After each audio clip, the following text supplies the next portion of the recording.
Assalamualaikum warahmatullahi wabarakatuh.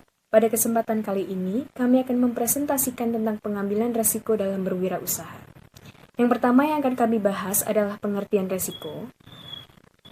Hasil yang dicapai dari suatu kegiatan jarang sekali tepat dengan yang kita inginkan. Pasti terdapat penyimpangan, baik kecil maupun besar. Resiko selalu terjadi apabila keputusan yang diambil dengan memakai kriteria peluang atau decision under risk, atau kriteria ketidakpastian atau decision under uncertainty. Untuk menghitung resiko, pada umumnya dipakai nilai yang diperkirakan atau expected value atau angka penyimpangan yang biasa disebut dengan variance. Kemudian, resiko perlu dianalisis, yaitu dengan memakai tolok ukur untuk mengukur besarnya resiko atas suatu alternatif dengan tujuan untuk memperoleh alternatif dengan resiko yang masih dapat ditanggung. Analisis ini sangat penting untuk menentukan modal yang dianggarkan dalam kegiatan usaha. Bermacam-macam resiko yang mungkin terjadi di suatu kegiatan usaha, yaitu resiko teknis atau kerugian, kemudian resiko pasar, ada juga resiko kredit, serta resiko di luar kemampuan manusia. Semua resiko dapat dicegah atau diperkecil, kecuali resiko yang seperti probabilitasnya itu sangat kecil dan dapat diabaikan. Bagi seorang wirausaha, menghadapi resiko adalah tantangan karena mengambil resiko berkaitan dengan kreativitas dan inovasi, serta merupakan bagian penting dalam mengubah ide menjadi kenyataan. Kemudian, pengambilan risiko bagi wirausaha berkaitan dengan kepercayaan pada dirinya sendiri. Semakin besar pula keyakinan pada kemampuan dirinya, semakin besar pula kesanggupan untuk merealisasikan hasil dari keputusan yang diambil oleh wirausahawan tersebut. Bagi orang yang berwirausaha adalah tantangan dan peluang untuk memperoleh hasil. Wirausaha berprinsip bahwa walaupun mundur satu langkah, tapi nanti juga bisa maju 2 langkah, dan seterusnya. Resiko bagi para wirausaha bukanlah suatu hambatan untuk meraih kesuksesan, tetapi dijadikan sebagai suatu tantangan. Wirausaha adalah orang yang lebih menyukai hal-hal yang menantang untuk mencapai kesuksesan dalam hidupnya. Pengambilan resiko, menurut perspektif wirausaha, yaitu dengan mengambil yang tidak terlalu tinggi dan tidak terlalu rendah. Dalam pengambilan resiko, para wirausaha selalu memperhitungkan matang-matang keputusan apa yang akan diambil nantinya. Ada juga beberapa pengertian resiko yang dikemukakan oleh para ahli, seperti dari Arthur Williams and Richard MH, yang katanya resiko merupakan suatu variasi dari hasil-hasil yang dapat terjadi selama periode tertentu. Yang kedua dari Abbas Salim, yang katanya resiko adalah ketidaktentuan yang mungkin melahirkan peristiwa kerugian. Yang ketiga adalah dari Soekarto, resiko adalah ketidakpastian atas terjadinya suatu peristiwa. Kemudian yang terakhir dari Herman Darmawi, yang katanya resiko merupakan penyebaran penyimpangan hasil aktual dari hasil yang diharapkan.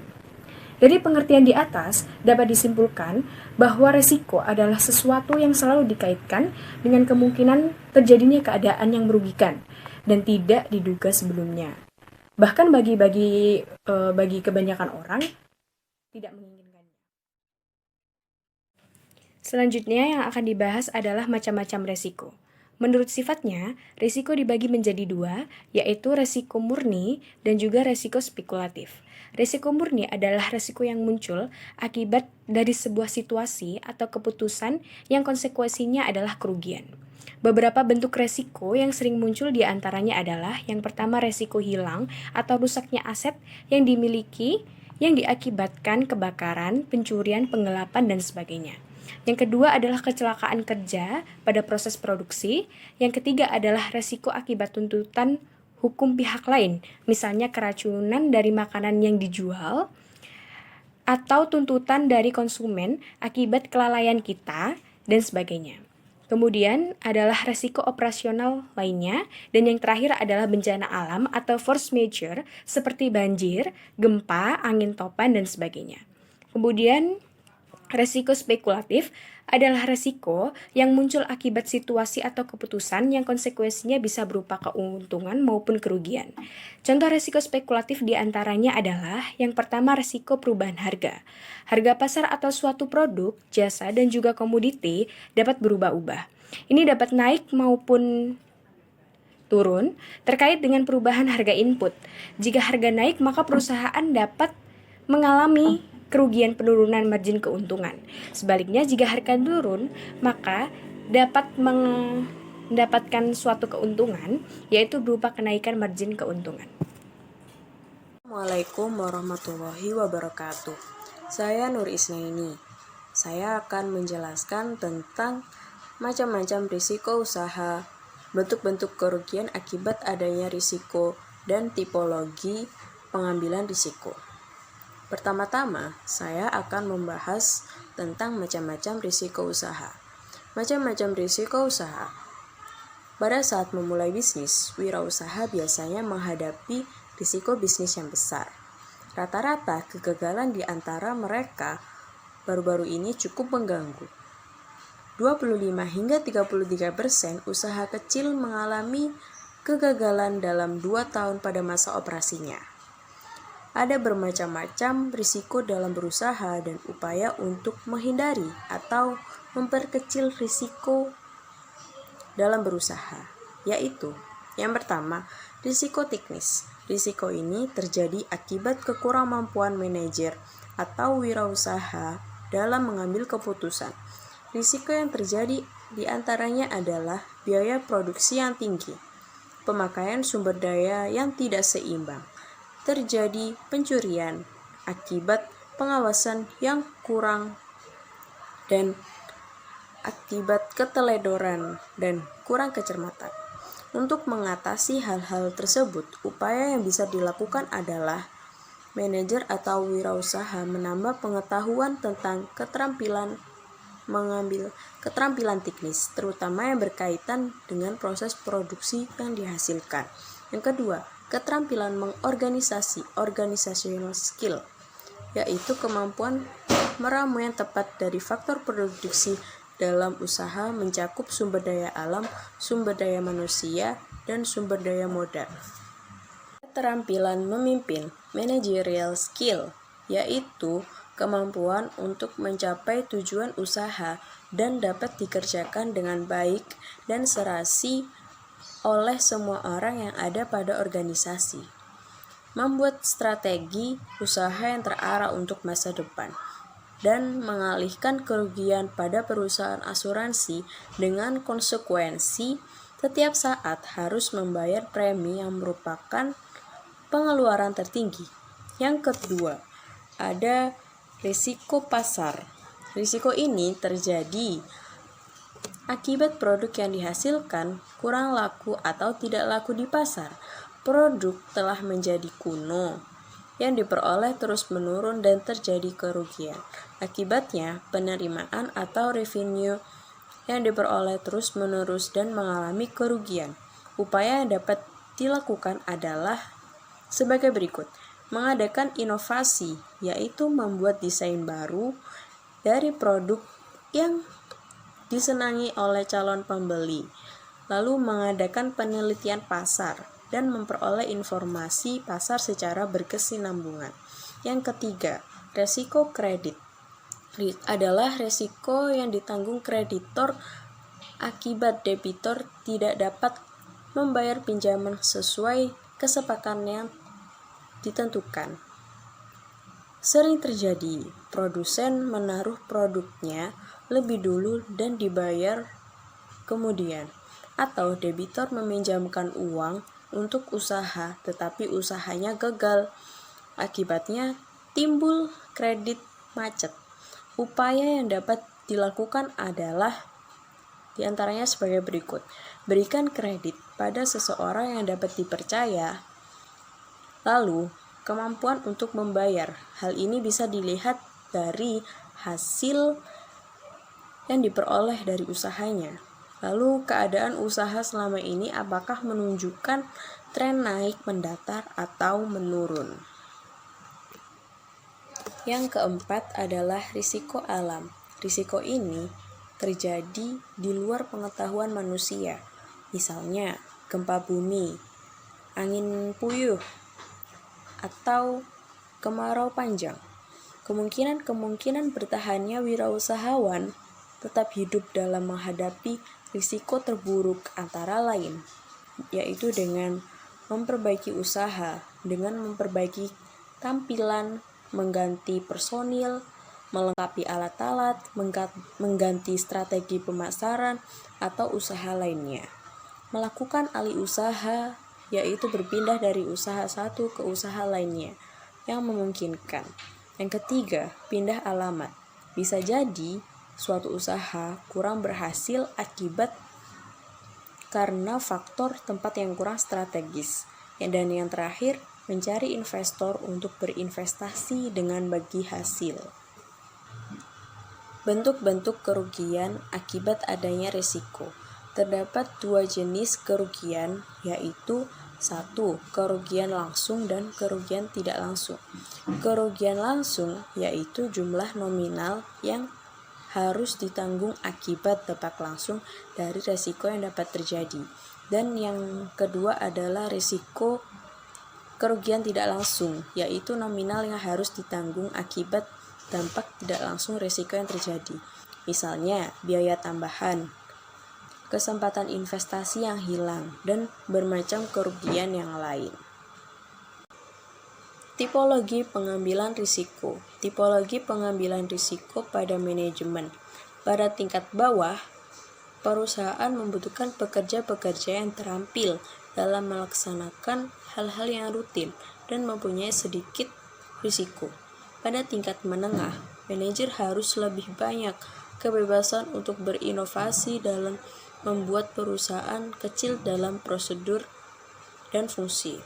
Pada tingkat atas, mereka harus mempunyai kemampuan untuk merumuskan dan menerapkan ide-ide kreatif mereka dalam bisnis yang dijalankan. Yang kedua, manajemen. Fungsi manajemen ada 4, yaitu perencanaan, pengorganisasian, penggerakan, dan pengawasan.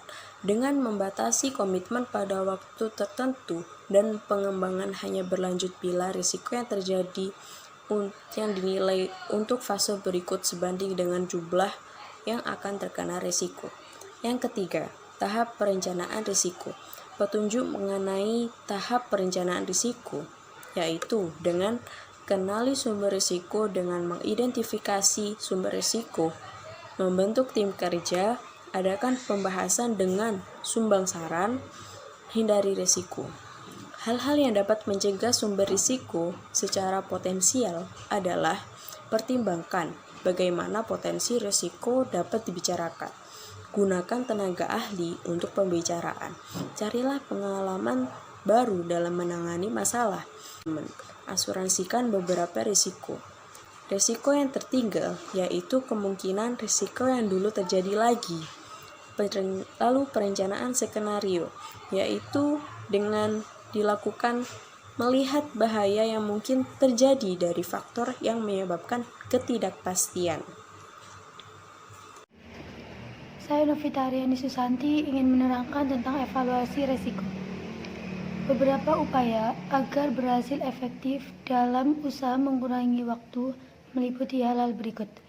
Yang pertama, kumpulkan sedini mungkin sebuah tim inti untuk memelihara visi sasaran yang konsisten. Kedua, pastikan jenis aktivitas yang berlainan. 3. Tentukan informasi yang diambil dari aktivitas awal oleh tim atau bagian lain yang memerlukan informasi untuk aktivitas berikutnya. 4. Dukung penggunaan informasi parsial, yaitu komunikasi yang efisien dan terbuka, serta dengan kepercayaan yang tinggi dan memungkinkan orang untuk memulai aktivitas sebelum tugas utama benar-benar selesai. 5. Pastikan bahwa prosedur persetujuan fase beroperasi dapat berjalan dengan lancar dan tepat. 6. Perkuat tim perkembangan untuk sebanyak mungkin keputusan tidak harus keluar dari tim. 7. Terapkan pengembangan bertahap bila memungkinkan.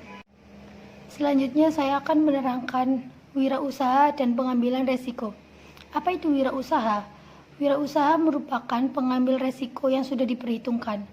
Mereka bergairah untuk menerima tantangan. Wirausaha menghindari resiko rendah karena tidak ada tantangannya, dan menjauhi resiko tinggi karena mereka ingin berhasil. Mereka menyukai tantangan yang dapat dicapai. Apakah situasi berisiko itu? Situasi berisiko terjadi apabila kalian diminta untuk memilih 2 alternatif atau lebih, yang hasilnya tidak diketahui dan bisa dinilai secara objektif. Situasi ini mengandung potensi kegagalan dan potensi keberhasilan. Semakin besar kemungkinan kerugian, semakin besar pula resikonya. Di sini kebanyakan ciri-ciri wirausaha saling berkaitan. Hal ini lebih-lebih berlaku pada perilaku pengambilan resiko. Nah, kaitan apa aja sih yang diambil dari wirausaha? Yang pertama, ada pengambilan resiko berkaitan dengan kreativitas dan inovasi, serta merupakan bagian penting dalam mengubah ide-ide menjadi realitas. Yang kedua, pengambilan resiko berkaitan dengan kepercayaan diri sendiri. Dan yang ketiga, pengetahuan realistik, mempunyai kemampuan kalian sendiri juga penting. Dalam pengambilan keputusan, perlu adanya suatu alternatif yang dapat diambil. Di antaranya ada alternatif pengambilan resiko dan ada alternatif konservatif. Semua itu tergantung pada daya tarik setiap alternatif, sejauh mana kalian bersedia rugi, dan kemungkinan relatif sukses dan gagal, seberapa jauh kalian meningkatkan.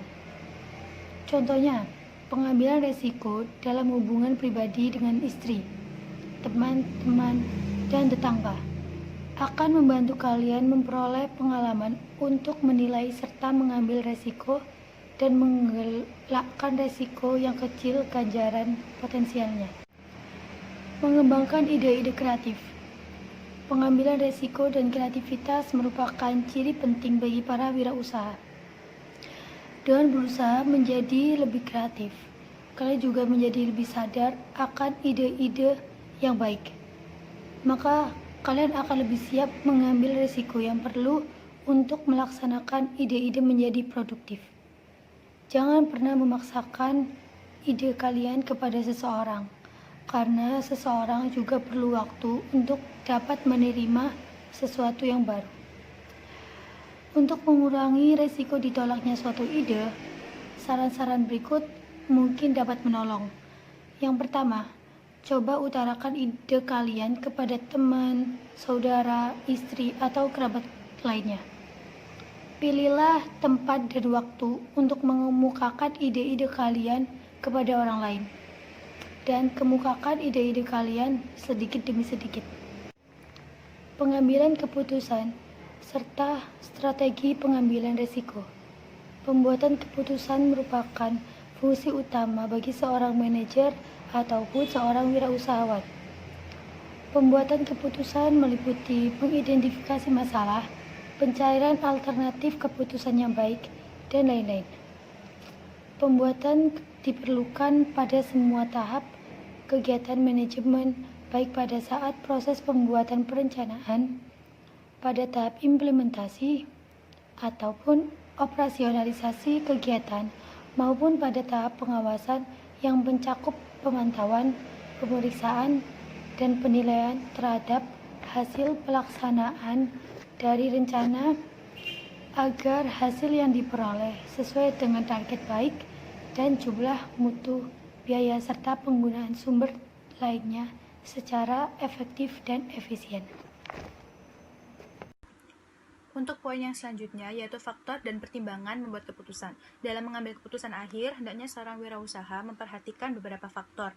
Di antaranya, ukuran dan kompleksitas bisnis. Yang kedua, harapan mengenai pertumbuhan dan perkembangan bisnis. Yang ketiga, fasilitas jasa yang tersedia di setiap instalasi. Yang keempat, kualitas dan kuantitas dari staf. Yang kelima, jumlah transaksi yang harus diproses. Dan yang keenam, faktor-faktor keuangan.